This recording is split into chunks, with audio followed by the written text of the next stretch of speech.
Hello students, welcome to our channel. Today we are going to discuss about exercise 14.4. Exercise 14.3 पर हम already बात कर चुके हैं और अगर यहाँ पर आपने इस चैप्टर का जो चैप्टर 14 है अगर आपने इसका इंट्रोडक्शन नहीं देखा है तो आप जाकर इंट्रोडक्शन देख लें।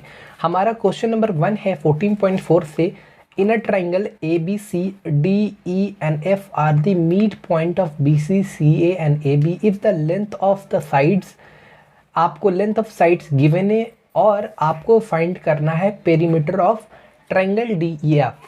तो यहाँ पर first we need to draw a triangle. तो मेरे पास है एक ट्राइंगल ए बी सी। तो हमने एक ट्राइंगल ड्रॉ किया आपके सामने ए बी और सी। यहाँ पर डी ई एफ क्या है, मिड पॉइंट से किसका है, बी सी का, सी ए का और ए बी का। तो यहाँ पर इसके मिड पॉइंट्स ले लेते हैं डी, इसके मिड पॉइंट्स ले लेते हैं ई और इसके मिड पॉइंट्स मैं ले लेता हूँ एफ। इसको ज्वाइन करने के बाद मेरे को एक ट्रायंगल का फॉर्म बनता है।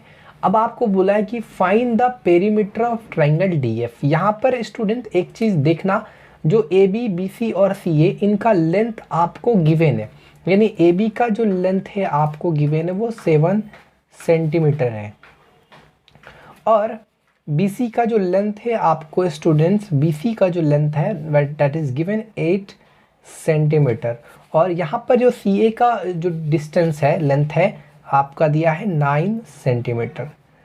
हम इस क्वेश्चन को बनाने से पहले एक थ्योरम समझ लो। थ्योरम क्या कहता है कि अगर आपके पास कोई ट्रायंगल है, ध्यान से समझना थ्योरम, कोई भी ट्रायंगल है, मान लो ए बी सी भी हो सकता है, पी क्यू आर कोई भी ट्रायंगल हो सकता है।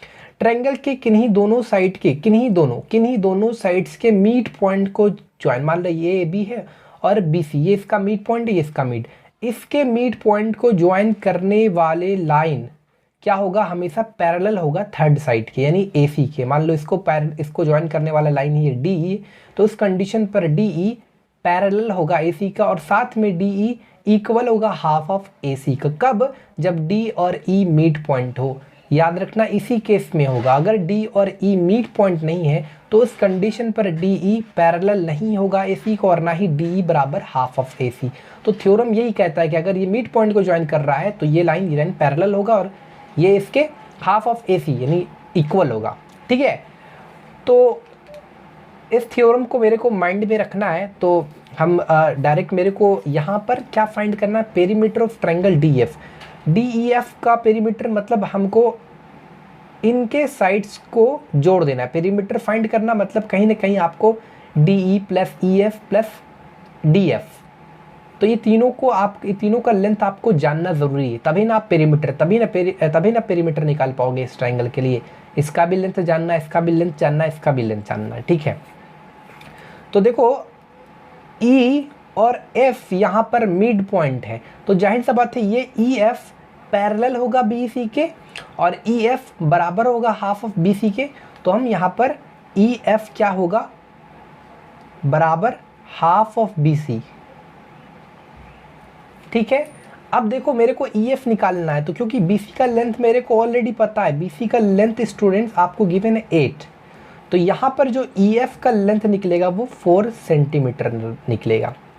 अब हमको ई एफ, उसके बाद एफ डी का भी लेंथ चाहिए और डी ई का, क्योंकि हमको पेरीमीटर निकालना है। पेरीमीटर निकालने की क्या है, जितने भी साइड्स है ट्रायंगल के तीनों साइड्स को जोड़ना पड़ेगा, तभी ना पेरीमीटर फाइंड होगा। तो यहाँ पर अगर हम देखा जाए तो ई एफ मिड पॉइंट है, तो जाहिर सा बात है ई एफ पैरेलल होगा और ई एफ बराबर हाफ ऑफ बी सी। तो यहाँ पर अभी पैरेलल का कोई अभी दिखाना नहीं है, तो ई एफ बराबर हाफ ऑफ बी सी किसके according, bye mid point theorem. ठीक है, क्लियर। उसके बाद एफ और डी, यहाँ पर भी तो मिड पॉइंट है, यहाँ पर इसके साइड्स और इसके साइड्स को ज्वाइन करने वाला, ये किसकी ज्वाइन करे, मिड पॉइंट को ज्वाइन करने वाला लाइन है, तो कहीं ना कहीं एफ डी भी, तो एफ डी बराबर हाफ ऑफ ए सी। तो हम ये भी कह सकते हैं, क्योंकि हमको एफ डी का वैल्यू निकालना है, तो एफ डी क्या होगा, बराबर हाफ ऑफ ए सी। कैसे, तो यहाँ पर बाय मिड पॉइंट थ्योरम। अब हाफ ऑफ ए सी का वैल्यू मेरे को कितना है, ए सी का जो लेंथ है वो 9 सेंटीमीटर है, तो जाहिर सा बात है इसका जो वैल्यू आएगा 4.5 सेंटीमीटर। अब मेरा EF निकल गया और FD निकल गया, अब मेरे को क्या निकलना है, DE। तो कहीं ना कहीं D and E क्या है, आर दी मिड पॉइंट है इस AC और BC का। तो ये DE जो पैरेलल होगा और साथ में DE बराबर होगा हाफ ऑफ AB का। तो हमको ये ज़रूरत है यहाँ पर क्या होगा, DE किसके बराबर होगा, हाफ ऑफ AB। यही हमारा कोई किन्हीं दो साइड्स के मिड पॉइंट, मान लो ये दो साइड्स है, मान लो क्या है ही, और इसके दोनों साइड्स के मिड पॉइंट को ज्वाइन करने वाला लाइन है, तो थर्ड साइड के पैरेलल भी होगा और इसके हाफ ऑफ AB, ठीक है, यानी DE क्या होगा, हाफ ऑफ AB के बराबर। तो DE बराबर हाफ ऑफ AB। तो यहाँ पर 1/2 और AB कितना है 7, तो ये हो गया आपका 3.5। अब EF का लेंथ और FD का लेंथ और DE का लेंथ, तीनों का लेंथ को जोड़ दोगे तो आराम से आपका निकल जाएगा पेरीमीटर, किसका, पेरीमीटर ऑफ ट्रायंगल किसका, DEF। तो क्या करना है, कुछ नहीं, आपको सारा लेंथ जोड़ देना है। तो 4 सेंटीमीटर प्लस 4.5 सेंटीमीटर और प्लस 3.5 सेंटीमीटर, तो कितना हो जाएगा, 4 3 60, 8 4 12 सेंटीमीटर इसका आंसर हो गया। तो क्वेश्चन नंबर 1 ये आपका कंप्लीट हो गया, ठीक है, अच्छा से देख लो। Student, now we will talk about question number 4। We have given question क्या है, in a triangle ABC the median AD is produced to X। First we need to draw the triangle front of you, we are just going to triangle ABC। तो हमने यहाँ पर ABC triangle draw कर लिया। Median AD is produced to X, median क्या होता है, इसके मिड पॉइंट को ज्वाइन करने वाले लाइन। अब AD is produced to X, यहाँ AD है इसको X तक बढ़ाया गया है स्टूडेंट, सच दैट AD बराबर DX, AD बराबर आपका यहाँ AD बराबर DX। उसके बाद कहता है, क्या कह रहा है कि ABXC is a parallelogram. ABXC आपको कुछ नहीं करना है, इस लाइन को थोड़ा सा ज्वाइन कर देना है इस तरह से, और इसको इस तरह से ज्वाइन कर देना है ताकि क्लियरली। तो अब आपको प्रूफ करना है, you have to prove that कि ABXC इज अ पैरेललोग्राम। तो हमारे पास कहीं ना कहीं क्या क्या गिवन है वो देखो, AD बराबर है DX के, यानी ये साइड और ये साइड आपका बराबर है। उसके बाद ये साइड और ये साइड, क्योंकि यहाँ पर AD मीडियन है तो जाहिर सा बात है BD बराबर होगा DC के, क्लियर। तो यहाँ पर आप देख सकते हैं चूँकि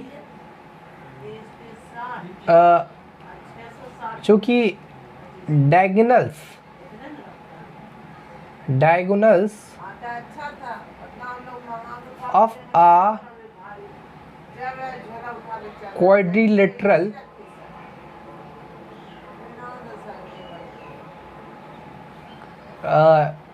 चूँकि diagonals of quadrilateral bisect each other, clear. यहाँ पर डायगोनल क्या कर रहा है, क्वाड्रिलेटरल का, ये तो क्वाड्रिलेटरल ही है ना। क्वाड्रिलेटरल क्या होता है, एक close plane figure bounded by 4 line segment is called quadrilateral.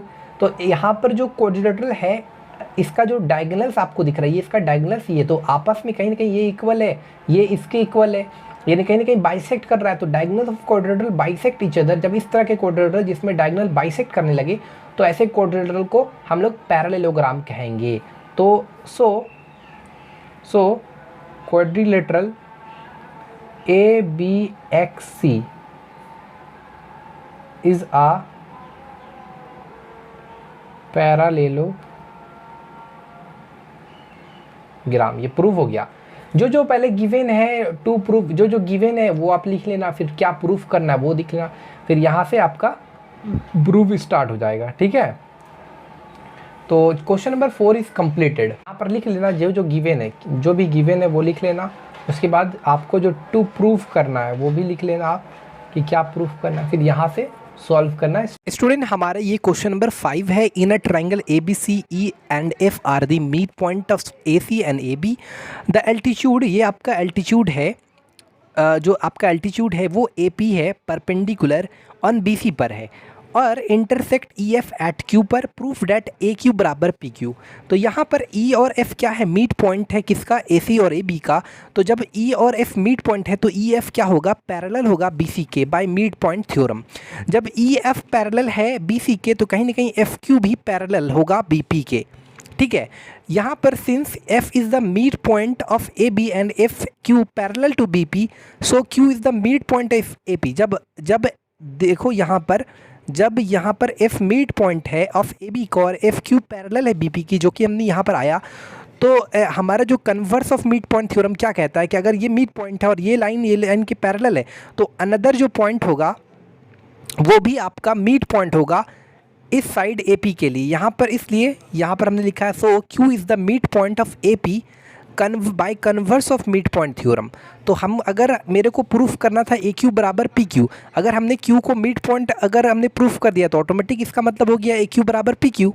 तो वही चीज़ है यहाँ पर, क्योंकि ये एफ यहाँ पर मीट पॉइंट है और इस मीट पॉइंट से ये लाइन गया है और ये लाइन कहीं ना कहीं पैरेलल है बीपी के, आप देख सकते हैं। तो ये जिस पॉइंट पर इंटरसेक्ट करेगा वो उसके मीट पॉइंट पर इंटरसेक्ट करेगा bye converse of mid point theorem, यही कहता है। तो यही हमने यहाँ पर प्रूफ कर दिया। क्वेश्चन नंबर 1 कंप्लीट हुआ। सॉरी, ये क्वेश्चन नंबर 1 नहीं, क्वेश्चन नंबर 5। क्वेश्चन नंबर जो 6 है हमारे क्या कह रहा है, in triangle A B C where B M and CN are perpendicular from B and C respectively on any line passing through A. If L is the midpoint of BC, prove that ML equal to NL। यहाँ पर हम detail wise समझते हैं। हमारे पास एक triangle ABC है students, उसके बाद कह रहा है कि BM और CM इस B वर्टेक्स से यहाँ पर BM परपेंडिकुलर है किस पर, किस लाइन पर, ये जो क्या कह रहा है, B M and C are perpendicular from B and C respectively on any line passing through A। इस वर्टेक्स ए से एक लाइन पास हो रहा है, समझो इस वर्टेक्स ए से एक लाइन पास हो रहा है और ये जो बी एम है परपेंडिकुलर है ऑन दैट लाइन पर, और C N is also perpendicular on that line. ठीक है, उसके बाद ये यहाँ पर हमने एक कंस्ट्रक्शन किया, इस एल ये जो वर्टेक्स है यहाँ से हमने, इस वर्टेक्स से यहाँ से हमने एक एल आर परपेंडिकुलर लिया ऑन दिस लाइन पर बाय द कंस्ट्रक्शन। समझ रहे हो, आई होप आपको समझ में आ रहा है। तो यहाँ पर एक्चुअली मेरे को प्रूफ करना है M R equal to N R. तो यहाँ पर देखो, क्योंकि एल मिड पॉइंट है which is given in the question, तो बी एल बराबर सी एल, बी एल बराबर सी एल।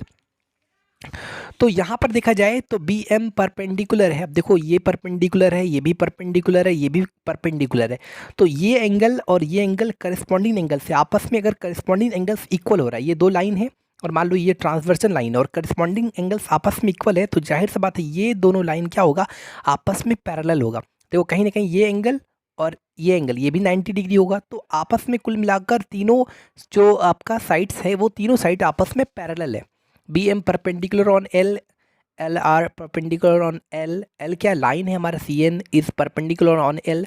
तो so B M, L R और एन सी, सी एन, ये तीनों लाइन आपस में पैरेलल है। ठीक है, यहाँ तक क्लियर है।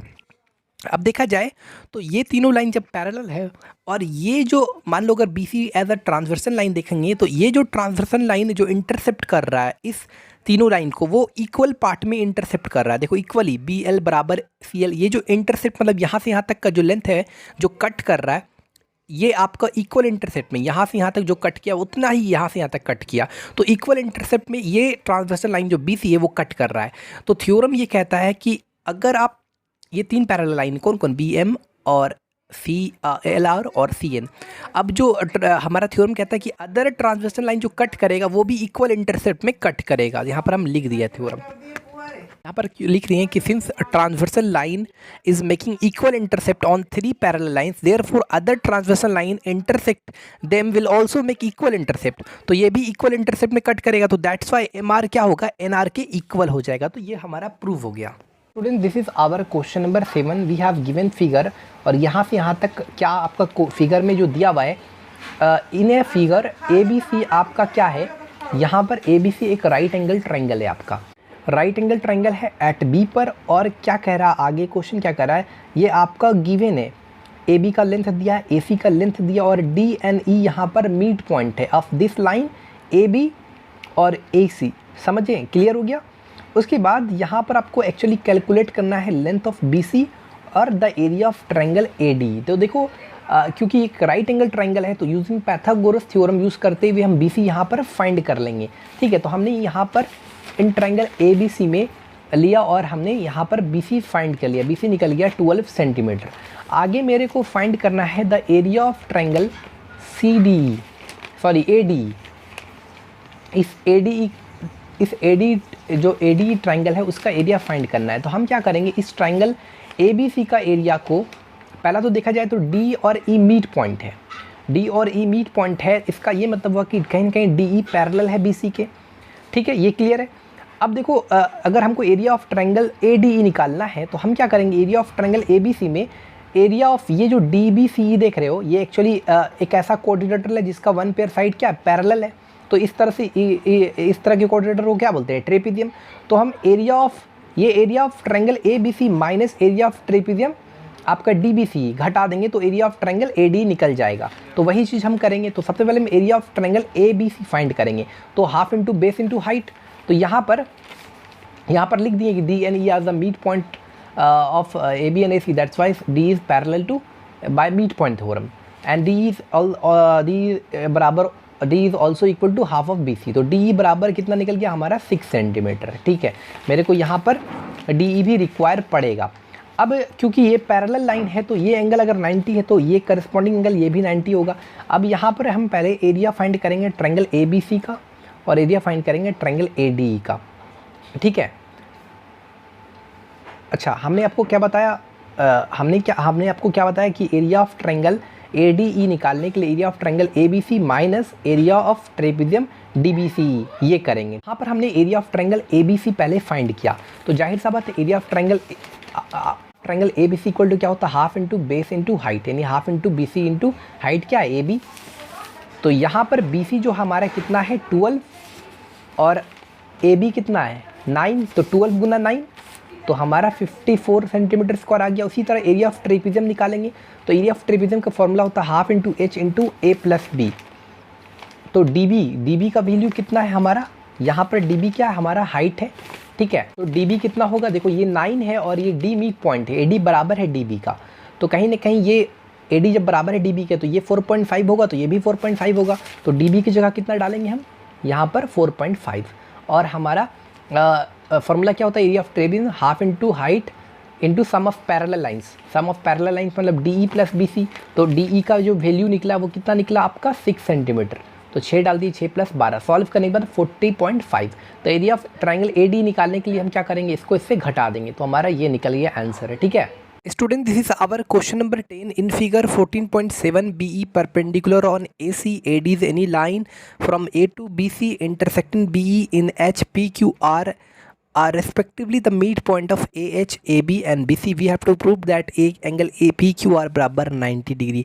तो ये हमारा अकॉर्डिंग टू गिवन क्वेश्चन ये फिगर आपका बनेगा जहाँ पर आपका यहाँ पर क्या कह रहा है कि PQR क्या है, मिड पॉइंट है। P किसका मिड पॉइंट है, AH का, Q किसका AB का और R किसका BC का। तो यहाँ पर हमने सबसे पहले कि मेरे को यहाँ पर प्रूफ क्या करना है, एंगल PQR यानी ये जो एंगल दिख रहा है 90 डिग्री प्रूफ करना है। सबसे पहले हम देखा इन ट्रायंगल ABC में Q और R मिड पॉइंट्स है ऑफ AB एंड BC का। तो हम कह सकते हैं QR parallel to AC by mid point theorem. जब QR पैरेलल है AC के, अब देखो QR पैरेलल हो गया AC के, मान लो अगर ये ट्रांसवर्सल लाइन है और ये 90 डिग्री है तो ये भी 90 डिग्री होगा। ये एंगल जो बनाएगा यहाँ पर ये एंगल कितना बनाएगा QHB एंगल, ये भी 90 डिग्री होगा क्योंकि अगर ये लाइन पैरेलल है और ये ट्रांसवर्सल लाइन है तो ये करस्पॉन्डिंग एंगल्स आपस में इक्वल होगा। ठीक है, तो QHB भी हमारा 90 डिग्री होगा। तो QHB या BHQ सेम थिंग, BHQ बराबर होगा AEH के बराबर 90 degree alternate interior corresponding angles. अब इन ट्रायंगल ABH में यहाँ पर देखा जाए तो Q मिड पॉइंट है, ऑलरेडी दिया हुआ है आपको P के बारे में और P भी मिड पॉइंट है आपका। तो जाहिर सा बात है जब Q और P दोनों मिड पॉइंट है तो हम यहाँ पर कह सकते हैं कि QP पैरेलल टू BH। तो इन ट्रायंगल ABH में PQ parallel to BH by mid point theorem. तो हम इस कंडीशन पर कह सकते हैं कि जब ये PQ पैरेलल है इस PH के, तो ये जो एंगल दिख रहा है ये एंगल अल्टरनेट है। ये एंगल कितना अभी निकला हमारा BHQ बराबर आपका BHQ बराबर 90 डिग्री आया। तो ये अल्टरनेट एंगल आपस में इक्वल होगा क्योंकि QP पैरेलल है BH के, तो जाहिर सा बात ये एंगल और ये एंगल आपस में अल्टरनेट एंगल कहलाएंगे। तो यहाँ पर PQH बराबर है BHQ बराबर 90 डिग्री। तो मेरे को एक्चुअली क्या निकालना था, मेरे को निकालना था ये एंगल PQR बराबर है PQH के, इसलिए कोई कन्फ्यूज़न मत होइएगा। तो वी गेट एंगल PQH बराबर PQR बराबर 90 डिग्री। तो हमारा PQR बराबर 90 डिग्री ये आपका प्रूव हो गया। यहाँ पर ध्यान रहे PQH बोलो या PQR बोलो, both are same thing. Okay student, हमारे ये क्वेश्चन नंबर 11 है। इन फिगर इतना दिया हुआ है, AB बराबर आपका AC के और साथ में CP पैरेलल है BA के और AP is the bisector of exterior angle CAD of triangle ABC। Proof that इतना इतना। तो ये फिगर है हमने, क्योंकि यहाँ पर मेरे को एक चीज़ प्रूफ करना है कि एंगल PAC यहाँ पर AB बराबर है AC, तो इस एंगल को मान लो 1, इस एंगल को 2। अगर साइड इक्वल है तो एंगल इक्वल होगा। अब यहाँ पर जो ये इस ट्रायंगल ABC के लिए ये एक्सटीरियर एंगल है, कौन सा, DAC। तो क्या कर रहा है कि AP जो है बाइसेक्टर है, यानी अगर एंगल 3 है ये एंगल 4 है, ये दोनों आपस में इक्वल है क्योंकि ये बाइसेक्ट कर रहा है इस एक्सटीरियर एंगल को, तो दैट्स वाई एंगल 3 बराबर एंगल 4। तो यहाँ पर एक्चुअली मेरे को प्रूफ करना है कि एंगल PAC इसको 1 2 3 4 PAC बराबर आपका BC है, यानी एंगल 2 को एंगल 4 के इक्वल प्रूफ करना है। तो यहाँ पर इन ट्रायंगल ABC में AB बराबर AC दिया हुआ है, गिवन है। तो जाहिर सा बात है अगर साइड्स इक्वल है तो अपोजिट एंगल भी इक्वल होंगे।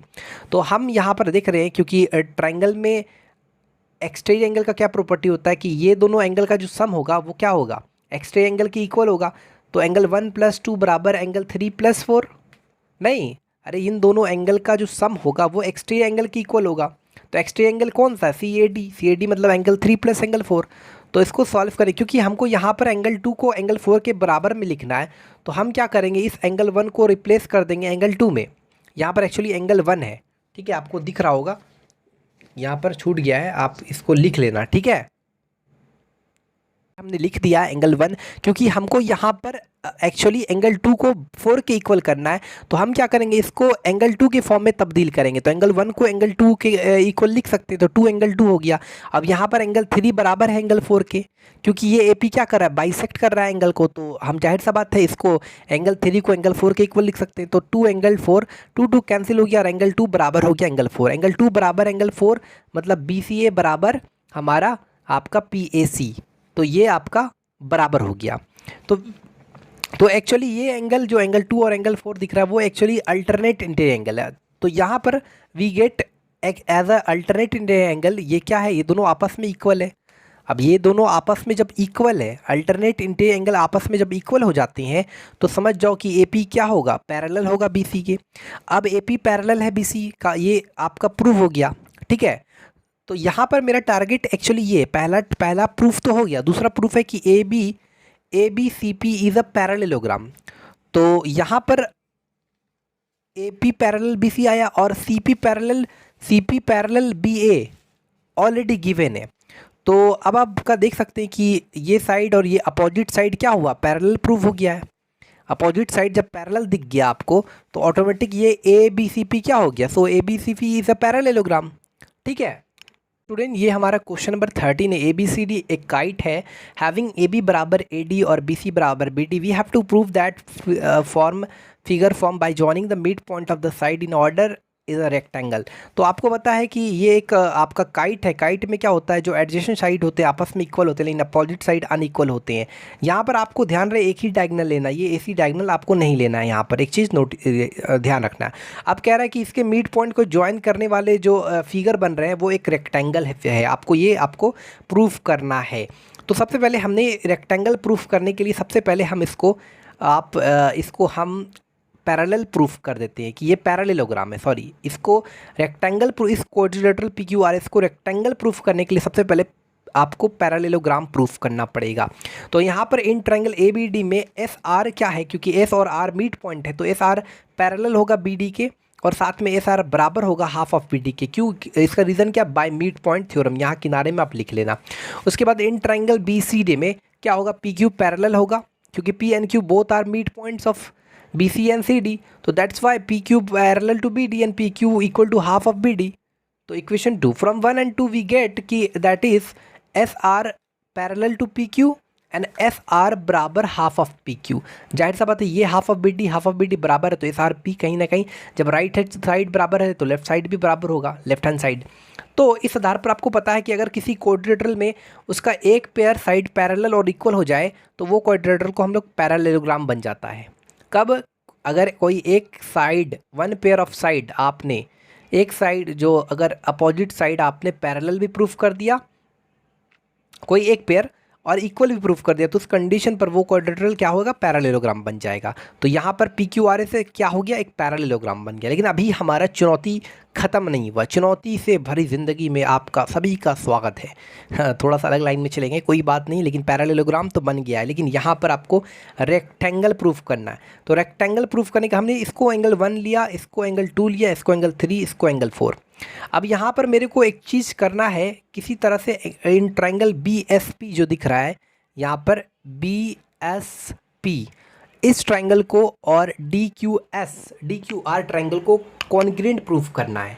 तो हम क्या करेंगे, ये जो ट्राइंगल बी एस पी दिख रहा है और ये जो ट्राइंगल डी आर क्यू दिख रहा है, इसको पहले कॉन्ग्रुएंट प्रूफ करेंगे।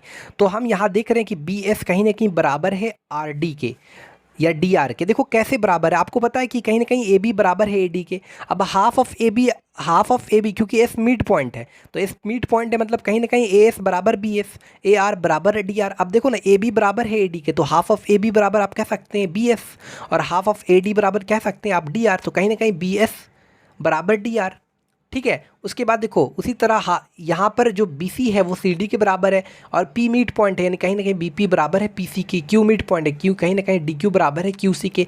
यहाँ पर अगर बी सी बराबर है सी डी के, तो हाफ ऑफ बी सी की जगह आप बी पी लिख सकते हैं, और हाफ ऑफ सी डी की जगह क्यू डी, यानी बी पी भी कहीं क्यू डी के बराबर है। और ये जो एस पी है आर क्यू के बराबर तो होगा ही, क्योंकि पैरेललोग्राम में अपोजिट साइड पैरेलल भी होता है, इक्वल भी होता है। तो ये तीनों साइड्स, यानी ये दोनों ट्रायंगल आपका यहाँ पर एक्चुअली ये दोनों ट्रायंगल आपका कॉन्ग्रुएंट हो गया। यहाँ पर लिख लीजिएगा by S S S criteria के आधार पर। तो इस आधार पर हम कह सकते हैं कि ये जो एंगल 3 दिख रहा है, ये एंगल 4 जो दिख रहा है, ये आपस में इक्वल हो जाएंगे। अब हम क्या करते हैं, क्योंकि हमको पता है कि एंगल 1 और एंगल 3 और ये वाला एंगल आपका एस, एंगल 2 + 4 और प्लस आपका ये वाला एंगल आर दिख रहा है, इनका जो सम होगा वो आपका हो जाएगा 360। कितना हो जाएगा? 360। तो आप जाहिर सा बात देखो ना, आप समझो ना एक चीज़, एंगल 3 + 1 और एंगल एस बराबर 180 डिग्री, एंगल 2 + 4 और प्लस आर बराबर 180 डिग्री। कहीं ना कहीं ये और ये बराबर है, इनका इन तीनों का सम इक्वल है, क्योंकि 180 डिग्री है। तो कह सकते हैं कि angle 1 + 3 + P S R, P S actually P S B, okay sorry, actually 1 + 3 angle 1 + 3 + P S R, ठीक है, बराबर, क्योंकि इसका भी मान 180 डिग्री और इनका भी जो सम है 180 डिग्री, तो इसको इसके इक्वल रख सकते हैं। तो angle 2 + 4 plus S R Q, तो एंगल एस आर क्यू। यहाँ पर 1 और 3, एंगल 1 और 2 कहीं ना कहीं बराबर है, एंगल 1 और 2 बराबर है। अच्छा, एंगल 1 और 2 बराबर कैसे है? देखो ना, हाफ ऑफ ए बी बराबर है कहीं ना कहीं ए डी के, ए बी बराबर है कहीं ना कहीं ए डी के। तो अगर हम, क्योंकि एस मिड पॉइंट है तो आप कह सकते हैं, और आर भी मिड पॉइंट है, तो यानी ये आप हाफ ऑफ ए बी बराबर है ए डी के, यानी हाफ ऑफ ए बी बराबर एस ए एस और हाफ ऑफ ए डी बराबर ए आर। तो कहीं ना कहीं ए एस बराबर ए आर, तो ए एस जब ए आर के इक्वल हो गया तो इसके अपोजिट एंगल भी तो बराबर हो जाएंगे। तो एंगल 1 और 2 को हमने काट दिया, और एंगल 3 और एंगल 4 ये भी प्रूव हो गया, तो एंगल 3 और एंगल 4 को हमने काट दिया। तो एंगल पी एस आर बराबर हो गया एस आर क्यू का। अब हमारा मेन टारगेट है यहाँ पर पी एस आर कौन सा है, तो पी एस आर बराबर किसके आ गया? आपका आ गया बराबर एस आर क्यू का। तो हम देख रहे हैं कि पी एस आर और एस आर क्यू, हमको तो एक्चुअली टारगेट यही कोई एक एंगल 90 डिग्री प्रूफ कर देना है। तो ये क्योंकि ये एडजेसेंट एंगल है, तो आपको पता है एडजेसेंट एंगल में पैरेललोग्राम में सम उसका 180 डिग्री होता है। तो यहाँ पर angle P S R plus angle S R Q बराबर 180 डिग्री। अब आप एंगल पी एस आर को पी एस आर की जगह में एस आर क्यू लिख सकते हैं, या एस आर क्यू की जगह पी एस आर लिख सकते हैं। तो angle P S R plus P S R two P S R, तो एंगल पी एस आर बराबर 90 डिग्री। तो कोई एक एंगल 90 डिग्री प्रूफ हो गया, यानी पी एस आर हमारा 90 डिग्री आ गया। तो जो हमारा ये जो पी क्यू आर एस है क्या है, इज अ रेक्टेंगल। ओके, ये प्रूव हो गया। कहीं भी कोई डाउट हो तो आप कमेंट ज़रूर करना, कि सारा क्वेश्चन आप खुद से करना। देखो, अगर कोई भी प्रॉब्लम में क्वेश्चन में दिक्कत होता है तो आप एक बार कमेंट करो, इंस्टाग्राम पर फॉलो करो और चैनल को सब्सक्राइब कर लो, ताकि आने वाला वीडियो का अपडेट आप तक जल्द पहुंच सके, ताकि इसी तरह से हम हार्डवर्क आप लोगों के लिए करते रहे। देखो, अगर आप सपोर्ट करोगे तो हम बहुत ज़्यादा मोटिवेट होते हैं। आपके हर एक सब्सक्राइबर मेरे लिए बहुत मायने रखता है, इसलिए ज़्यादा से ज़्यादा अगर वीडियो वाकई अच्छा लगा है तो प्लीज़ एक बार सब्सक्राइब करो और कमेंट करो और लाइक ज़रूर करना एक बार। ओके, ठीक है। Thanks for watching this video.